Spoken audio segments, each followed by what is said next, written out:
Welcome to Sasi media. மக்களே, நம்ம சேனலில் வீடியோ போட்டு ரொம்ப நாள் ஆச்சு. ஊர்லேருந்து வரது நான் ஒரு 4 நாள் ட்ராவல், 5 நாள் ஆகிடுச்சு. ஸோ இப்போ தான் வந்து சேஃபாக வந்து சேர்ந்தேன். சரி, அந்த 50 ஷோவை வந்து நம்ம இது பண்ணலாம் அப்படின்னும் போது டெல்லி கேஸ் நம்ம இருந்த இடத்துலேருந்து தான் இப்போ ஆரம்பிச்சிருக்கு. நான் வந்ததுக்கப்புறம் தான் அந்த பூதாகரமாக ஆரம்பிச்சிருக்கு. அதை பற்றி நம்ம பார்க்கலாம் அப்படிங்கிறது தான். தொடர்ந்து இனிமேல் நம்ம சேனலில் வீடியோக்கள் வரும். ட்ரெண்டிங் டாபிக் உள்ளதை பற்றி நம்ம பேசலாம். ஃபஸ்ட்டு எடுத்தோன்னா டெல்லியில் வந்து ஒரே ஒரு 15 நாள் ஜனவரி 1 ஆரம்பித்து ஜனவரி 15 தேதிக்குள்ளே வந்து ஒரு 807 பேருக்கு மேலே வந்து மிஸ் ஆகிருக்காங்க. அதுவும் வெறும் 15 நாள்லேயே இது ஆயிருக்கு அப்படிங்கிற மாதிரியான விஷயங்கள் பேசப்பட்டுச்சு. இது எங்கேருந்து ஆரம்பிக்குது அப்படின்னு பார்த்தீங்கன்னா, ஒரு வாட்ஸ்அப் மெசேஜ் குரூப்பில் வந்து இது சோஷியல் மீடியாக்களில் பரவ ஆரம்பிக்குது. வாட்ஸ்அப்பில் வந்து இந்த செய்தி வந்து அதிகமாக பரவ ஆரம்பிச்சிருக்கு. அதாவது 807 பேர் வந்து 15 நாளுக்குள்ளே காணாமல் போயிருக்காங்க அப்படின்னு. நம்ம தான் வந்து வாட்ஸ்அப்பில் ஒரு செய்தி வந்துன்னா டக்கு டக்குன்னு ஃபார்வர்ட் பண்ணிடுவோம் படிச்சுட்டு. அந்த மாதிரி நிறைய ஆரம்பிக்குது. அது மக்களுடைய கவனத்தை பெற ஆரம்பிக்குது. இந்தியா ஃபுல்லாக பேசப்படுது அப்படிங்கும்போது எங்கே ஆரம்பிக்குது அப்படின்னு பார்த்தீங்கன்னா, அரவிந்த் கெஜ்ரிவால் எல்லாருக்குமே தெரியும். டெல்லியில் வந்து சிஎம்மாக இருந்தவர். அவர் தான் வந்து ஒரு செய்தியை சொல்கிறார் மக்களுக்கு, இது மாதிரி சேஃபாக இருங்க. ஒரு நாளைக்கு வந்து 57 பேர் வீதம் காணாமல் போகிறாங்க. 15 நாளில் 807 பேர் காணாமல் போயிருக்காங்க. ஒரு நாள் கணக்குப்படி பார்த்தீங்கன்னா 57 பேர் வருது. புள்ளி விவரத்தை எடுத்து வைக்கிறார். அந்த புள்ளி விவரம் பார்த்தீங்கன்னா இன்னும் பெரிய அளவில் பேசப்படுற ஒரு புள்ளி விவரமாக இருக்குது. 2022 13,799, 2023 13,861, 2024 14,781, 2025 14,752 பேர், இப்படி நிறைய பேர் காணாமல் போகிறாங்க ஒரு வருஷத்துக்கு. அப்போ இதில் வந்து பர் டே இதை கணக்கு பண்ணி பார்த்தா 67, 62, 65 இப்படி வருது. கடைசியில் 2026 வரும்பொழுது 57 பேர் காணாமல் போகிறாங்க. ஏன் 57 பேர்னா, இந்த புள்ளி விவரம் 15 நாளுக்குள்ள, முதல் 15 நாளுக்குள்ள. அப்போ அடுத்த 15 நாள் சேர்த்து பார்த்தீங்கன்னா அதுவே வந்து ஒரு 100%, 100 பேர் ஒரு நாளைக்கு காணாமல் போகிறாங்க. இப்போ இந்த ஒரு விஷயம் வந்து பூதாகரமாக ஆகுது, பேசும் பொருளாக ஆகுது. இது எப்படி கணக்கு வச்சு சொல்கிறாங்க அப்படின்னு பார்த்தீங்கன்னா, பெரும்பான்மையான பெண்கள் தான் காணாமல் போகிறாங்க. அதாவது 807 பேரில் 509 பேர் பெண்கள், குழந்தைகள். அது பெண்கள் சார்ந்தவங்களாவே இருக்காங்க. 298 பேர் தான் ஆண்கள். அப்போ 509 பேர் அப்படின்னா பெண்கள். அதுக்கப்புறம் சின்ன சின்ன வயசு வாரியாக பிரிக்கிறாங்க. இது இத்தனை வருஷம் நடந்ததெல்லாம் கணக்கு வச்சு எப்படி சொல்கிறாங்க அப்படின்னா, 87% வந்து 12லேருந்து 18, 19 இந்த டீனேஜ் வயசுலேருந்து டார்கெட் பண்ணி காணாமல் போகிறாங்க. பெண்களில் காணாமல் போகிறத சொல்கிறாங்க. 6.7% பார்த்தீங்கன்னா ஒரு 8 வயதுக்குள்ள. 12.18% பார்த்தீங்கன்னா 8லேருந்து 12க்குள்ள. அதுக்கப்புறம் 80 ஃபுல்லாக, அந்த பர்சன்டேஜ் ஃபுல்லாக பார்த்தீங்கன்னா பெண்கள், அதாவது 12லேருந்து 18 வயசு தாண்டி உள்ளவங்க காணாமல் போகிறாங்க. ஒரு படம் வந்து மர்தானி 2 அப்படிங்கிற மாதிரி சொல்கிறாங்க. அந்த படத்தை ப்ரொமோட் பண்ணுறதுக்காக அந்த படக்குழு இப்படி பண்ணுறாங்க அப்படிங்கிற மாதிரி ஒரு செய்திகள் வந்தது.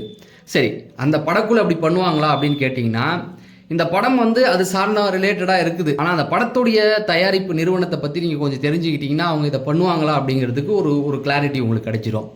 யஷ்ராஜ் ஃபிலிம் அப்படிங்கிறது வந்து பாலிவுட்டில் 50 வருஷமாக இருக்குது. மிகப்பெரிய ஒரு பேனர் சொல்லலாம். இப்போ தமிழ்நாட்டில் வந்து ரஜினியும், இப்போ தமிழ் சினிமாவில் அஜித்தையும் விஜயும் சேர்ந்து நடிக்க வைக்க முடியுமாங்க ஒன்றா அப்படின்னு கேட்டிங்கன்னா என்ன சொல்லுவோம்? சத்தியமாக முடியாதுங்க. அப்படியே ஒத்துக்கிட்டாலும் அவங்களுக்குலாம் சம்பளம்லாம் எவ்வளோ கொடுக்கணும், முடியுமா? அந்த வருஷத்தில் எடுக்க முடியுமான்னு நம்ம ஒரு கேள்வி கேட்போம். சல்மான் கானையும் ஷாருக் கானையும் அவங்க சேர்ந்து நடிக்க வச்சாங்க. ஆரம்ப கட்டத்தில் கிட்டத்தட்ட ஒரு 20 வருஷத்துக்கு முன்னாடி ஸ்டார்டிங்கில் எப்படி இங்கே அஜித் விஜயும் இருந்த ஒரு படம் நடிச்சிருப்பாங்க, அந்த மாதிரி காலகட்டத்தில் அவங்க நடித்தாங்க. அதுக்கப்புறம் 2 பேரும் தனித்தனியாக இருந்து எதிரும் புதிரிமாக தான் நின்னாங்க. பெரிய சண்டைகள்லாம் போயிருக்கு. அப்படி இருக்கும்போது அவங்க 2 பேரையுமே வந்து ஒரு ஸ்க்ரீனில் நடிக்க வச்சது இந்த யஷ்ராஜ் ஃபிலிம் தான். பதான் படத்தில் நடிக்க வச்சுருப்பாங்க. இப்போ ஷாருக் கான்லாம் சம்பளம் ஃபிக்ஸ் கிடையாது. அவர் ஓன் ப்ராஜெக்டில், ஓன் கம்பெனியில் போகிறாரு. அவருடைய சம்பளம்லாம் எங்கேயோ போகுது. சல்மான் கான் வந்து 180 கோடி என்னமோ வாங்குறாரு. அப்போ 2 பேரும் ஒரு படத்தில் நடித்தாங்கன்னா எவ்வளோ போகும் பாருங்கள் சம்பளம். அப்புறம் வார் 2 அப்படிங்கிற படம், ரித்திக் ரோஷனுடைய கிறிஷ் படம்லாம் அவங்க தான் எடுத்திருக்காங்க.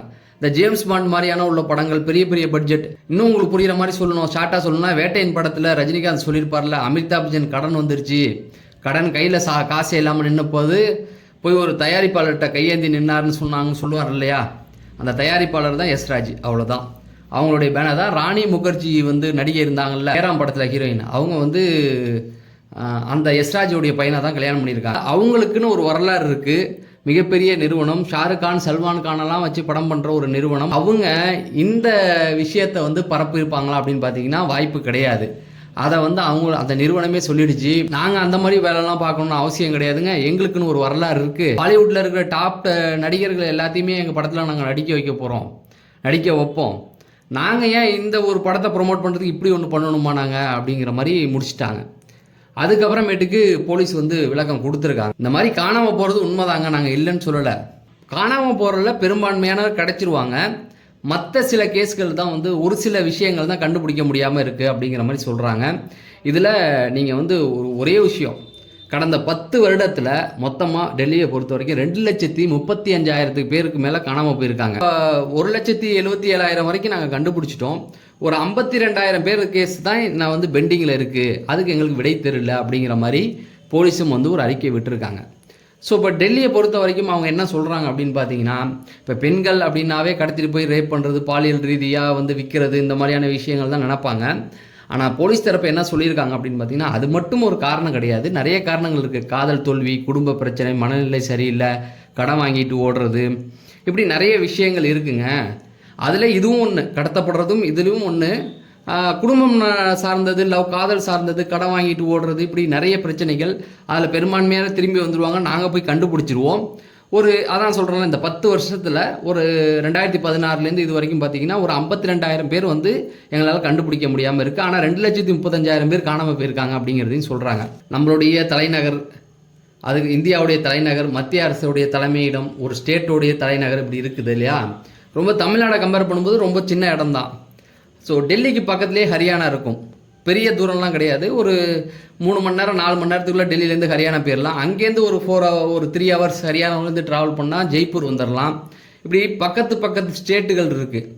அதை தாண்டி பக்கத்தில் பார்டர் இருக்கும். ஜெய்ப்பூர் பக்கத்தில் வந்து பார்த்தீங்கன்னா பாகிஸ்தான் பார்டர் வரும்.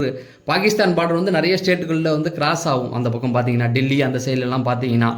ஸோ எதுக்கு சொல்கிறோன்னா, முக்கியமான இடங்கள் குறிப்பிட்ட பிளேஸ்க்குள்ளேயே, இப்போ நம்ம ஒரு 5 ஹவர் 6 ஹவர் ட்ராவல் பண்ணோம்னா, நம்ம எந்த சிட்டியில் இருந்தாலும் சென்னைக்கு போகிறதுக்கு ஒரு 6 ஹவர் 7 ஹவர் ஆகும் இல்லையா. அவங்களுக்கு டெல்லியில் இருக்கவங்களுக்கு அப்படி ட்ராவல் பண்ணாங்கன்னா அந்த ஒரு 7 ஹவருக்குள்ளே 3 ஸ்டேட் சுற்றி வந்துடலாம். அப்படி பக்கத்தில் இருக்கும் தலைநகரெல்லாம். ஜெய்ப்பூர் பக்கத்தில் இருக்கும், ஹரியானா பக்கத்தில் இருக்குது. இப்படி எல்லாருமே பக்கத்தில் இருக்கிறனால சிலர் தப்பிச்சு அந்த பக்கம் போகிறதுக்கும் இந்த பக்கம் போகிறதுக்கும் நிறைய வாய்ப்புகள் இருக்குது. இன்னும் சொல்லப்போனால் அங்கேருந்து சிலர் வந்து தூக்கிட்டு போகிறதுக்கு வாய்ப்புகள், இப்படி நிறைய விஷயங்கள் பக்கத்தில் இருக்குது. அதை தான் போலீஸ் தரப்பில் சொல்லிக்கிட்டு இருக்காங்க. ஸோ இந்த கேஸ் வந்து முடிவுக்கு வந்துருச்சு அப்படின்னு கேட்டிங்கன்னா இல்லை. சரி, தொடர்ந்து பார்ப்போம் இந்த கேஸில் என்னென்ன திருப்பங்கள் நடக்குது. இப்படி நிறைய விஷயங்கள் இருக்குது, எதையும் நம்மளால் யூகிக்க முடியாது. இங்கே இப்போ இந்த இடத்துலேருந்து நம்ம தமிழ்நாட்டில் இருக்கோம்னா பக்கத்து ஸ்டேட்டில் போகிறதுக்கு நமக்கு யோசனை இருக்கும், ஏன்னா லாங்குவேஜ் வேறையாக இருக்கும். ஆனால் டெல்லியில் அந்த பக்கம்லாம் அப்படி கிடையாது, ஏன்னா ஃபுல்லாகவே ஹிந்தி தான் அங்கே சுற்றி. ஹிந்தி இருந்தால் ஃபுல்லாகவே நம்ம சுற்றி வந்துடலாம். ஸோ அந்த மாதிரியான சூழலும் அங்கே நிலவிட்டு இருக்கு. பார்ப்போம், பொறுத்திருந்து பார்ப்போம் இந்த கேஸில் என்னென்ன திருப்பங்கள் வருது அப்படிங்கிறத சொல்லி நான் விடைபெறேன். தொடர்ந்து நம்ம சேனலில் இந்த 3 மணிக்கு வாக்கில் வீடியோக்கள் வந்துடும் அப்படிங்கிறத சொல்லி நான் விடைபெறேன். நன்றி, வணக்கம்.